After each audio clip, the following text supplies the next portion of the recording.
Welcome to the Legacy All-Stars podcast. We feature inspirational stories from people who dedicate themselves to helping others. Here is your host, Alan Pawlowski. Welcome back to the Legacy All-Stars podcast, where we celebrate people making a difference in the lives of others. Today's guest, Damon, has spent more than 20 years working directly with C-suite leaders across Fortune 500 companies, applying lessons from Wall Street, Hollywood, and entrepreneurial ventures to guide executives on psychological performance, storytelling for stakeholder engagement, and building legacy.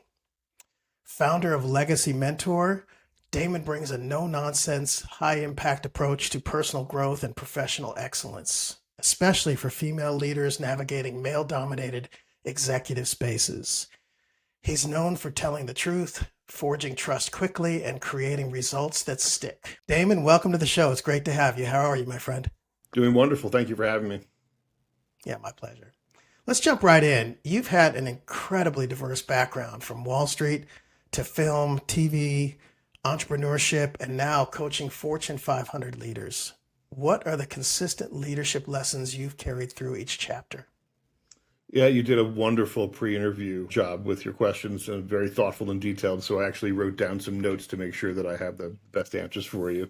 But across all the different businesses, I mean, the people really at the top of their game that stay there and last, they're very secure in their identity. They have a very tightly defined identity and they own it. They're okay with it. Primarily self-validate as opposed to constantly looking for external validations, especially when it comes to big strategic vision. They're comfortable moving forward with their vision and goals and gathering a team together if they're only 70 to 80% there on the tactics and the actual numbers. They're comfortable taking risk.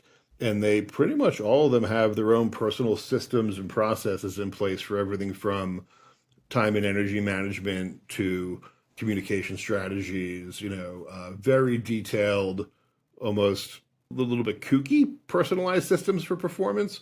But they're all different, but they all have a strict system which they are disciplined to, that, any demand on their time, energy, resources, labor is going to go through a filter to see if it fits into that system and what they should be focused on. So, yeah. I want to kind of ask a follow-up on that. You talked about owning it and being true to themselves. I mean, isn't authenticity in general that which resonates with others in a way that makes people feel powerful and confident anyway?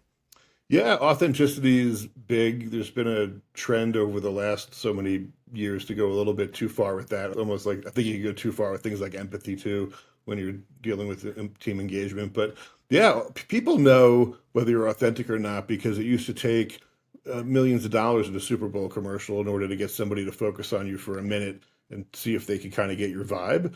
Now it's a cell phone and totally low production value on TikTok. And in a minute, enough people could think that you're authentic about whatever your story is that you could gain millions of followers, and people can see through it, what's scripted and what's not. And now they're starting to see through what's AI and not just video clips, but people that are reading scripts that are generated by AI versus if I listen to 100 of your podcasts and I know how Alan talks, I can tell when something is not authentic and it's more for buzzwords or clickbait or algorithms to, Yeah, well, I hope that my process is thoughtful enough to where I don't have any of that come up, but thank you for that. Let's talk about storytelling for stakeholders. Why is it so critical for leaders today, and how do you help them build those narratives? So, especially since 2020, for a lot of reasons, stakeholder relationships have become a lot more complex, and there's been this inverse relationship between expectations that stakeholders put on their leaders and their brands and the amount of time that you have to actually respond to that and do it in an authentic way that they trust you for.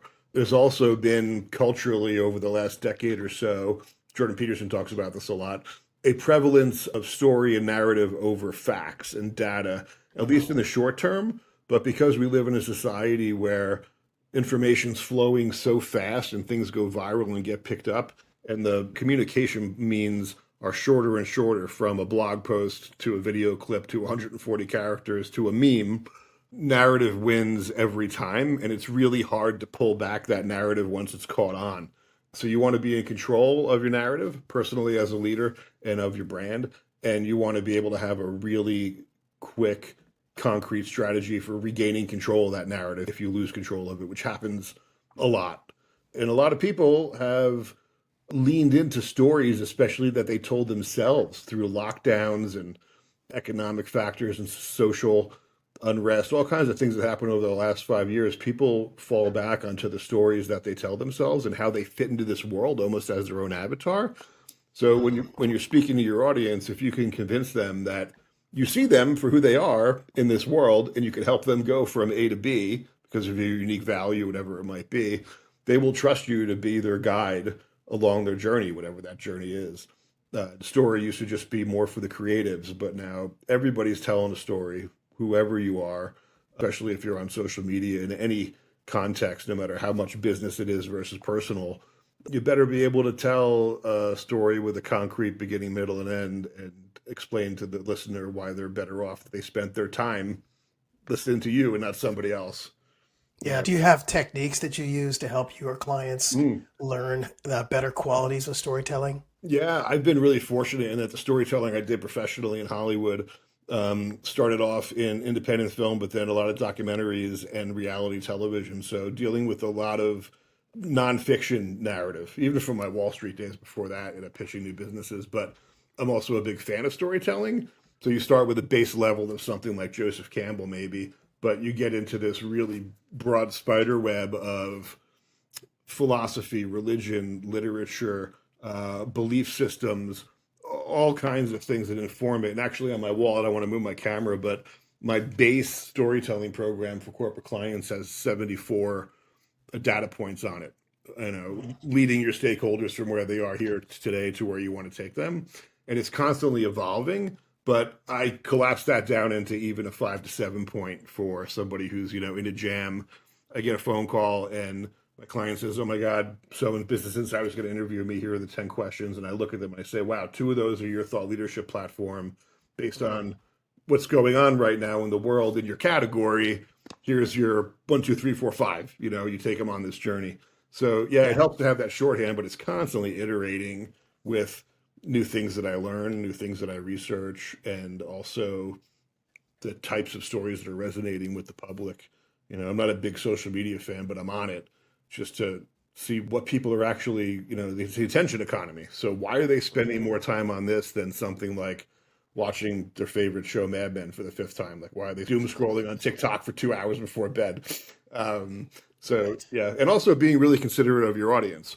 Even for corporate leaders, they have multiple external stakeholders, but they all like to be spoken to through different channels. Some are written, some are verbal, some are interviews, some are visual. You better be able to take your facts and data in a really compelling narrative and put it into a simple infographic or a meme.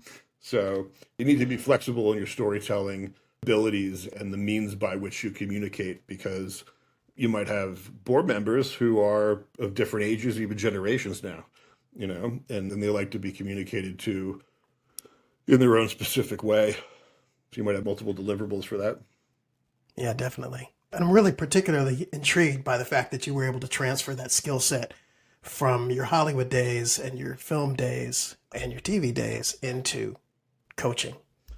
I was really resistant to it, honestly, because everything I knew about coaching, and you'll never hear me refer to myself as executive coach for various reasons, but I was resistant to it because I saw what was generally known to be that. And having been in business for so long, especially at high levels, even on Wall Street, I was like, that's not for these people, for my C-suite group, But I had more and more leaders that I worked with in other areas asking me to help them with board presentations or this or that, or I'm going to Davos and doing my first thought leadership speech. I only have 15 minutes. You've known me for 10 years. What are the 3 things that people should be taking away and blogging about on their own? So to quote my therapist, like, just give up and just let it happen and see how it goes for 6 months. And then before I knew it, the first 6 months, I had 14 Fortune 500 C-suite clients, men and women, helping with different areas along storytelling or personal performance, or a lot to do with resilience. It was kind of a natural progression. And I'm not a big Steve Jobs fan, but one of my favorite quotes is being able to connect the dots looking backwards. And somebody might look at my resume in order and be like, that's strange, but you look backwards and you realize this built on this, built on this, built on this, until now you have like a fully formed recipe. And then I had to get comfortable speaking in public because I never was, as I did a lot of public speaking before COVID for the 6 years prior, because that turned out to be a channel that I was not familiar with, but a lot of people that were my client demographic, like in YPO forums, you needed to be able to do it in a really succinct way. Yeah, for sure. A large portion of your clients are women in the C-suite. Why have you had so many high-performing women turn to you for coaching, and how is your approach different? Well, I started off, my business is mainly referrals anyway these days, except for when I do a speaking gig or something. I'm actually writing a book, but that's separate. And at that level, a lot of it was referrals. Oh, I did this. Who helped you with that? And initially, a good portion of those are women. And just at least back then, they tend to hang in their own cliques. There's like a female YPO forum or female this or their female Silicon Valley book club that they were going into. And you get referrals that way. So I was kind of forced to build separate curriculums for men and women for certain parts of my program because men and women are obviously different. The initial feedback, which carries through today, is always, I don't feel like you treated me like a woman. I don't feel like you put kid gloves on or treated me different than you would a man. And I'm very conscious of that, because I grew up with a single mom and sisters, and believe that things aren't fair, even to this day, that the things I hear that you'll never see in the press behind these walls in these big companies, it's shocking. It's almost like 1980s style bias. And it's not fair, but if you think that it's not fair and therefore it shouldn't be tolerated, then you shouldn't have to play the game, then you're not a player in this game. All of my clients, very forward-leaning, very strong women who would say things like, I read your email about what I need to work on, and even though, I might think some of it could be interpreted as not mansplaining, but, these are traditional male qualities they need to get familiar with. It's not fair, I recognize it, but I want to overcome it. And we're going to work great together because I want you to be optimistic, but pragmatic. I think also growing up around just a bunch of women, my feminine side of my storytelling, archetypical stuff is really, really tuned in. But I really am a fan of women. Even when I coached CrossFit in LA years ago, I love coaching the women's class. It was different to have somebody truly who thought that they couldn't do something, learn how to do something, than teach a guy like me to go from pulling 350 to 400 pounds. Like, literally, who cares? I think they're a lot stronger than men in a lot of ways. A lot of this came through in COVID. When everybody went remote, I had clients call me, that were CFOs or CMOs, and they would say, my CEO's on a Zoom, and he's in his home office, and he sees me with like a kid on my lap, another one running around, and a husband sick. And they're like, oh my God, how do you do all this with like working 80 hours a week for me? And I'm like, yeah, like you're so much tougher than this guy who's golfing by 3 p.m. on Friday. Not that I'm not a fan of men, I work with male clients, but there's definitely a difference. And I feel like the current culture is not going to change. There was a flip 2015, and especially closer to 2020, where the leaders who have a more diverse and inclusive talent pool that's qualified to choose from, and the perspectives as they're implementing their decisions, those higher degrees of empathy, compassion, team building, they're all incredibly valuable, and nobody can really survive in the long term without them. So these voices have to be there. And also, to that point, there are a lot of times when a crisis is brewing, and a lot of female executives proved during 2020 that they are much further superior in mitigating crises as they are on the horizon. We can get into this number of reasons. As every tidal wave rolls past 2020, whether it's, supply chain disruption, talent, wars, geopolitical, inflation, all these tidal waves could become another big storm. It's been incredibly helpful. These leaders are learning to have female perspectives just from the critical thinking process they go through versus a man, how they look at threats and opportunities. I love being part of that equation. And also, from an age gap, a lot of the leaders that went through 2020, unless they're really older, they weren't around for '08, the last big global crisis. But those people transitioned into the board. So you have people who were Gen Xers or even boomers, and you have C-suite people in big brands like, Verizon or Dunkin', like 40 years old. And there's a generation gap, but there's also a gender gap between how women communicate with those male stakeholders and what those men hear versus how they process it. So somebody negative would call it mansplaining, but a lot of my clients appreciate what they're going to present going through a filter of what I'm hearing as the demographic of these people on this board and helping them craft it so that it's inclusive to everybody. And the things I love the most are when I get a call after a board meeting and they say something like, I got everything I wanted, even in the middle of Q4 2020 with second lockdowns coming, when budgets were tight, people got increases in budgets to go after things they wanted.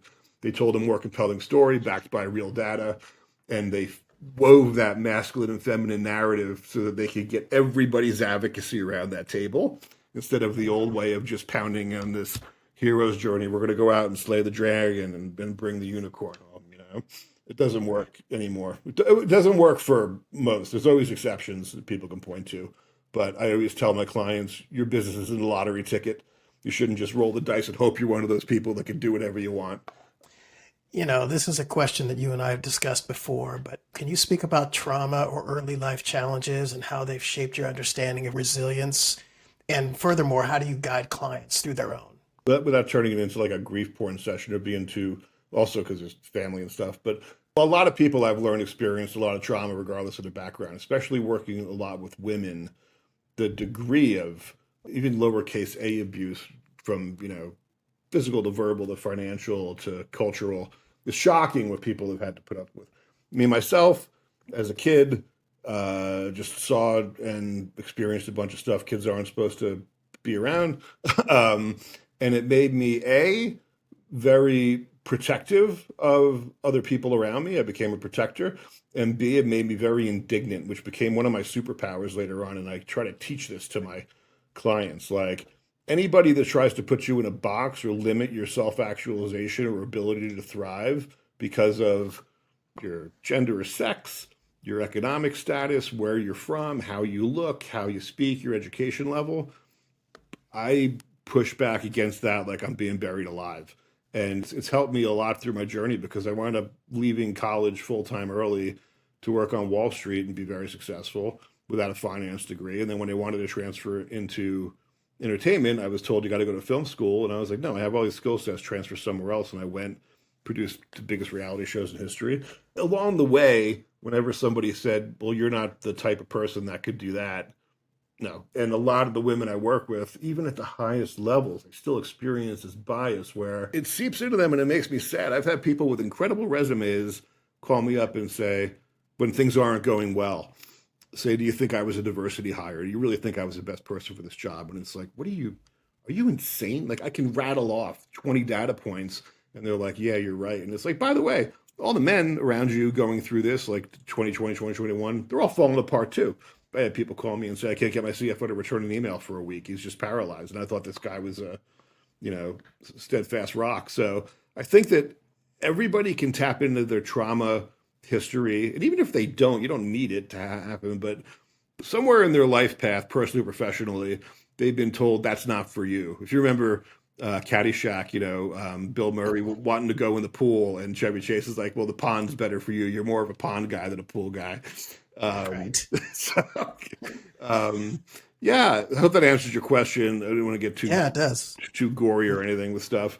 No, that's perfect. Look, I always encourage vulnerability and I always encourage people to speak their truth, and not to a point where you're, like you talked about, making it grief porn, but ultimately it's important that people embrace their experiences and apply those experiences to make them the best person they can be. I've seen the opposite, both professionally and up front. I mean, out of the number of women that I've been around growing up, there are some that said no and were indignant and actually physically left and endured a bunch of stuff just so that they could go have their own life.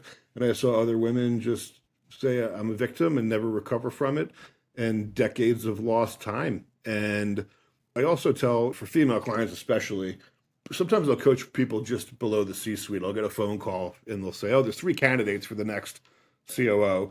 One of them's a woman. Would you coach her and give us some feedback? Say, great. There's a scarcity mindset where there's so few women at the top that they're afraid to push because they say, well, I sacrificed a lot. My family did X, Y, Z. I make great money. I'm number 2 in this position. Maybe I shouldn't rock the boat. And I always say, imagine you're a man. Would you ever think that you should put some self-limiting restraints on, and no, it's like, well, then don't. So, I've seen the negative part of lives and careers when people impose their own restraints because they think they're not worthy, or imposter syndrome, or they've accomplished so much they never thought they would, that they're afraid of losing it all, if they keep pushing too hard.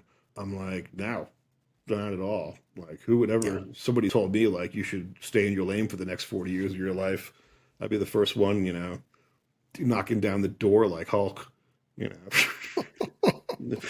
running into the dark. I don't even know the path, but you're not gonna restrain my self-actualization journey to happiness and fulfillment. Even if I fail, it's mine. You don't get to define it. So, a lot of these women not get defined by, and also culture. There's a lot of pressure on them to define themselves a certain way with that executive presence. And I'm all for it, but I always tell my clients, they're not hiring you to have a woman in the position to check a box that acts like a man. They want you to retain your femininity, but you need to express these other characteristics and leadership traits that are traditionally more male, better or worse, and own that. Like, you really need to earn your identity up there in that C-suite. You need to accept it. You need to own it, so that when people look at you, hear your name, read your name on an email chain, there's a feeling and a vibe, who that person is, and they know who they are. And that when they walk into a room, they're comfortable with who they are, not asking for permission. I had somebody go to their first board reporting meeting in their new job, and I said, show me the deck. And they showed me the deck. And the very last slide said, questions, comments, question mark. I said, you delete that. What are you talking about? They just promoted you and gave this position because you are the authority on this pillar of their business. Mm-hmm. You're going to ask them to tear your thought leadership and authority apart after a presentation? No, you sit there and you deliver your gold to them, your treasure, and let them ask if they have a question. But, you don't ask somebody to tear apart your thesis. Right, no doubt. You describe your coaching style as intense, honest, and empathetic. Can you walk us through what a breakthrough moment looks like in your work with clients? Yeah, it's funny. One of my clients actually called me a hardliner with empathy, and that's in one of my quotes. And sometimes they're surprised when they get the empathy part, actually. I've had times where they've had really horrible stuff happen, and I was just nurturing on the call for an hour or 90 minutes. And at the end, they were like, oh, we were waiting for, Nietzsche, Damon, like hardcore. I was like, well, like everybody else, you're allowed to grieve. But if you call me a week from now and you're still like this, we're going to have a problem, So I really think that I call it pragmatic optimism. I wrote an article about it. That's one of the foundations of my book, that the strongest people can look at the world and be optimistic, but see it for what it is. Like, you see their challenges of the world, obstacles. And I think that plays a lot into being honest, mostly with yourself. There's a Dostoevsky quote that says, lie to no one, especially yourself. And I'm a big believer in that. And I always talk about this, the first Rocky movie. In the beginning, he goes and gets like beaten up by some thug. And he goes home and he looks in the mirror and he sees a picture of himself when he was like 12 years old, this beautiful kid, almost like a movie star, and then looks at this bashed up face. And he's honest with himself. He even tells people when they ask him to fight the champ, I'm a bum, So I think there's this honesty, but without being unfair to yourself or brutal. And regarding a breakthrough moment, I had a client who, I won't say male or female, but big, I don't know, Fortune 200 company, very difficult time with their board, and went in for a board meeting that we prepared months for, and specific communication strategies for each board member, who's an ally, who's an enemy, even though they're internal. And afterwards called me from the hallway and said, not only did they approve all this, but one of them pulled me aside, one of the older board members, and said, we don't understand why we can't push you around. And that, to me, is a big breakthrough. It took a lot of honest introspection and some really tough love on their part with themselves leading up to that. How am I being seen? And why is that? And how do I change that? How do I change it in a confident, authentic way? And, having intense, honest, empathetic conversations, but being unrelenting about it, I think that's a real skill set. And I've had other people tell me, you should just focus on being happy. It's like, you know what? If I was a child, yeah, happiness is a thing, but like, it's something you could act. I have a different take, and I have friends who are happiness coaches, and I love them. But I believe that happiness is like, a smile from somebody you love, or a rainbow, or that feeling when your dog snuggles on you, or whatever. And you can't manifest it. You can capture those moments. You could savor it. So you work all your life for fulfillment. How to be fulfilled is different than being happy. And it's not settling, but I think that the most fulfilled people I see who are most comfortable in their skin and navigating the world and gaining advocacy from people walking by and being like, you know what? That's the new chief sales guy. I'm not totally on board with him, but he's not an asshole. And he looks like he's walking through the world kind of like he owns his space. And they will follow you. You will gain advocacy and engagement from your stakeholders. I think it's very, very, very important. And a lot of people, especially these days after COVID, you don't have to walk into a meeting and pitch for a job. You're on Zoom, you're in the comfort of your own home, probably in your pajamas, waist down. Like, there's this discomfort from having to be really brutally honest with yourself because you don't let anybody else do that with you anymore. And it's also one of the reasons that a lot of the people at that level work with me, because they're shrouded in fear on some low level, and they can't ask their employees for advice because they're going to tell them whatever they want to hear. They don't want to get fired. They can't tell the board that they're having a problem because they're going to question whether or not they made the right hire. Some of them can't even tell their families. So they need an external stakeholder in their success to be brutally honest and have that intense empathy with. And then once you peel away all that stuff, somebody who nurtures you as you're building it back up, the practice isn't just like some drill sergeant or Gary Vee to rip you apart and tell you you're not successful because you're a piece of crap, you don't work hard enough. Today's episode is with Damon Diamore. This is the part 1 of a 2-part episode. I hope you all enjoy it.